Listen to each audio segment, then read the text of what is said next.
እልም ያለ እንቅልፍ ወስዷታል። ቤቷ በእሳት እየተቀጣጠለ ነው። እሳቱም አደገኛ ነበርና ወደ እሷ መቅረብ ጀመረ። አሁንም አልተነሳች። ታሪኩን እስቲ ከመጀመሪያ ልጀምርላችሁ። ስሟ ሉላ ይባላል። ለሉላ ላይፍ ብዙም አሪፍ አልነበረም። የሆነ ሰዓት ሐኪም ቤት ትሄድና የጡት ካንሰር አለብሽ ትባላለች። ሉላ ግን እድለኛ ሆና የኔ የምትለው ጓደኛ ያለ። እቺም ጓደኛዋ ወደ ሆስፒታል ትወስዳታለች። ኪሞዋን እንድትወስድ። ኪሞ ማለት በካንሰር የሚያዙ ሰዎች የሚሰጣቸው ስፔሻል ትሪትመንት ነው። ለጤናም አሪፍ ነው የምትለውን አታክልት ምናምን እየገዛች ትሰጣታለች። ቤቷንም እየመጣች ታጸዳላታለች። ለሉላ ይሄን ነገር ብታደርግላትም ግን አሁንም አልተሻላትም የጡት ካንሰሩ። ምክንያቱ ደግሞ ያለባት የካንሰር በሽታ ስቴጁ ከፍ ብሎ በጣም ጎርቷታል። ጡቷ ሁሉ እንዲቆረጥ አድርጓል። ግን እንደዛም ሆኖ ይሄ ካንሰር አልተዋትም ነበረ፣ ጡቷ ተቆርጦም ማለት። ታዲያም በዚህ በኩል ወደ ጓደኛዋ ስንመልስ ባይዘዌ ጓደኛዋን ከዚህ በኋላ ጓደኛዋ ሲሆን ጊንጧ እያለ ነው የምንጠራት። ለምን አልኩ እንደዛ?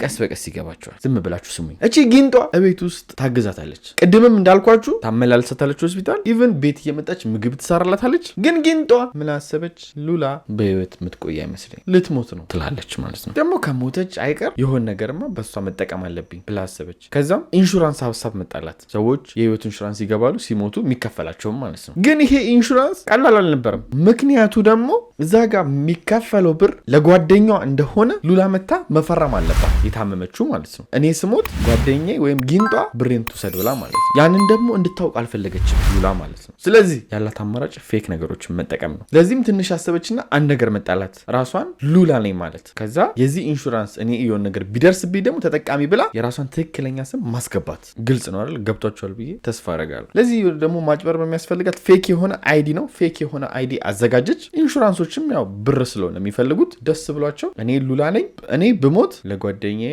ይከፈላት የኢንሹራንስ ብሩ ብላ ፈረመች ማለት ነው። በነገራችን የተስማማችው ዶላር ወደ 700,000 የሚሆን ነው። ይህን ኢንሹራንስ ውል ከተስማማች በኋላ ጊዜያቶች አለፉ፣ ወራቶች፣ አመታቶች፣ 6 ዓመት አለፈ ሉላ ሳትሞት ማለት ነው። ከ6 ዓመት በኋላ ደግሞ ሉላ ሰውነቷ ላይና ራሷ ላይ ለውጥ ማየት ጀመረች። ካንሰሯ ከሰውነቷ መጥፋት ጀመረ። ዶክተሮችም እንኳን ደስ አለሽ ከካንሰር ድነሻል ይሏታል ማለት ነው። በዚህ ደግሞ ሁሉም ሰው ተደሰተ ከየኔ ከምትላት ጓደኛዋ በስተቀር። ለምን? በሷ ስም የውሸት ኢንሹራንስ ገብታለች። እሷ እስክትሞት እየጠበቀቻት ነበር። እንኳን ደስ አለሽ ብላ በዛ በኩል ግን ይህን ኢንሹራንስ ብርማ ማስመለጥ የለብኝም ብላ አሰበች። ቤቷም ገብታ አዲስ እቅድ ታወጣለች። ካንሰሩ ካልገደለሽ እኔ እገልሻለሁ ብላ ታስባለች። ይህን ነገር ለማድረግ ደግሞ ሰው ትፈልጋለች። ያ ሰውም የቤተሰቦቿ ጓደኛ የሆነ ሰው ወይን የሚባል ሊያግዛት ይስማማል። ስማ $5,000 እከፍልሃለሁ የሉላን ቤት አነደዋለች። ይህን ነገር ስታረግም በጣም በጥንቃቄና ድንገተኛ እሳት እንደተነሳ አስመሰለ ነው የምታደርገው ትለዋለች ማለት ነው። ወይኔ ይህን ሲሰማ እንዴት ይህንም አላደርግም በጭራሽ አይደለም ያለው። እሺ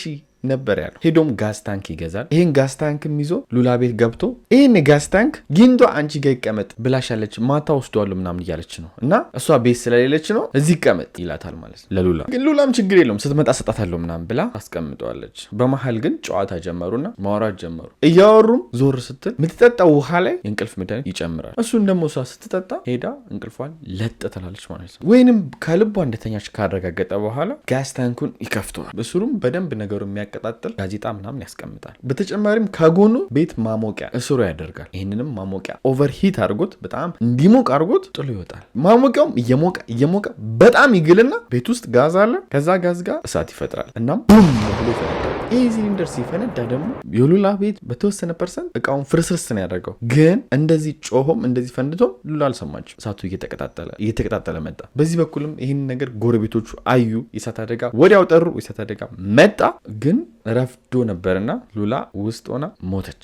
አሁን ለምን ጊንጥ እንዳልኳት ይገባቸዋል ብዬ አስባለሁ። ታዲያም በዚህ ሰዓት እሳት አደጋ የተፈጠረበት ምክንያት የእሳት አደጋ መርማሪዎች ሲያዩ ትክክል ያለው ነገር እንዳለ ገባቸው። ምክንያቱም የሲሊንደር ጋዝና ማሞቂያ አጠገብ ላጠገብ ማስቀመጥ ማለት ግልጽ ነው። በቃ እሳት እንደሚፈጠር በቃ ሆን ተብሎ የተፈጠረ ነገር እንደሆነ ገብቷቸዋል። ግን ማንን ይጠይቃሉ?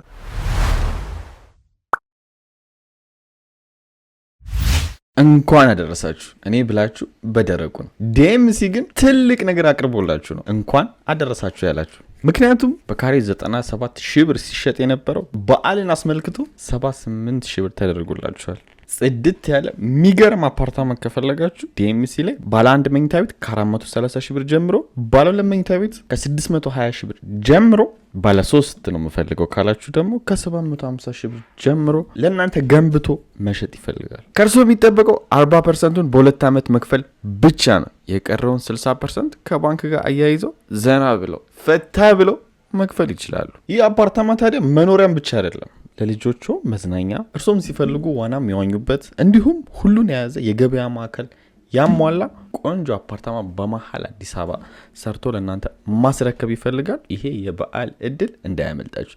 ለበለጠ መረጃ ከታች ባለው ስልክ ቁጥር ይደውሉ።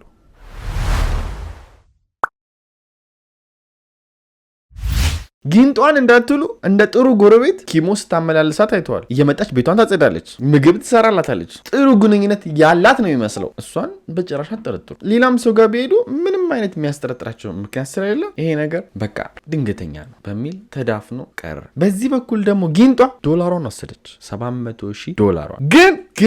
ግን የሆነ ነገር ተፈጠረባት። ምን? ኢንሹራንስ ካምፓኒ ውስጥ የምትሰራ ሴት የሉላን መሞት ሰማች። በጣም አዘነች። በጣም ታሳዝናለች። እኔ ነበርኩ እኮ እሷን የመዘገብኳት ምስኪን ምናምን ትላለች ማለት ነው። ምክንያቱም ያኔ ስትመዘግባት አረሳቻትም ነበረ። ታዲያም ግን በነጋታው ሱፐር ማርኬት ውስጥ ሆና እቺ የኢንሹራንስ የምትሰራው ሴትዮ ጊንጧን ታያታለች። ቅድም ደግሞ ምን ብያችሁ ነበረ? ጊንጧ በሉላ ስም ነው የተመዘገበችው አላልኳችሁም? ታዲያ እንደ ትላንት እቺ ሰራተኛ ሉላ ሞተች ተብሎ ተነግሯት አዝና እዚህ ጋር ደግሞ መልሳ ሉላን ስታያት ግራ ገባት። የመዘገበቻት እሷ ነቻ። የሆነማ ትክክል ያልሆነ ነገር አለ ብላ ፖሊስ ጋርም ተደውላ፣ ፖሊሶችም ወዲያው ነገሩን ሲያጣሩ እሷ በውሸት እኔ ሉላ ብላ ኢንሹራንስ እንደተመዘገበች አወቁ። ቀጨም አረጓት። ችግሩ ግን እዚህ ጋር የተያዘችው በኢንሹራንስ ማጭበርበር ነው እንጂ ሉላን የገደለችበት ማስረጃ የላቸውም ፖሊሶች። ስለዚህ እስር ቤት ብዙ አልቆየችም። ክሷ ይሄ ብቻ ስለነበር ትለቀቃለች ማለት ነው። ከዛ ግን ይህ ሰውዬ ይመጣል። ዴቪድ ቬንሰን ይባላል። ከ2 ዓመት በኋላ ነው የመጣው። እሱ እስር ቤት ውስጥ ነው ያለው። እስር ቤት ውስጥ ሆኖ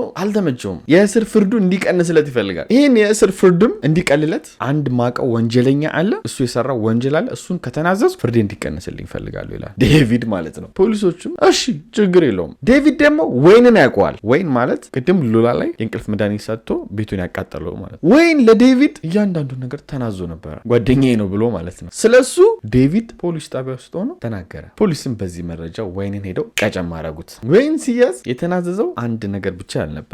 ጊንጧ ይሄ የመጀመሪያዋ እንዳልሆነና ብዙ ወንጀሎችን እንደሰራች ጭምር ይናገራል ማለት ነው።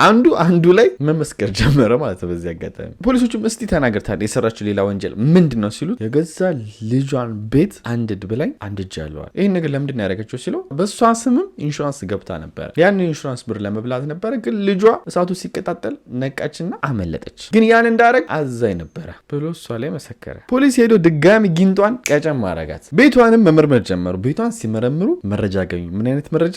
ድጋሚ በኢንሹራንስ ብር የሆነ ሰው ልትገል እንደሆነ ማለት ነው። ገና መንገድ ላይ እንደሆነች አወቁባት። ከነ መረጃ ያዟት። ታዲያ መረጃዎች ተሰብስበው ወደ ፍርድ ቀረበች። እድሜ ልክ ተፈረደባት። ሁልጊዜ እንደምለው ተጠንቀቁ። ማ ጓደኛችሁ ማ ጠላታችሁ እንደሆነ ለዩ።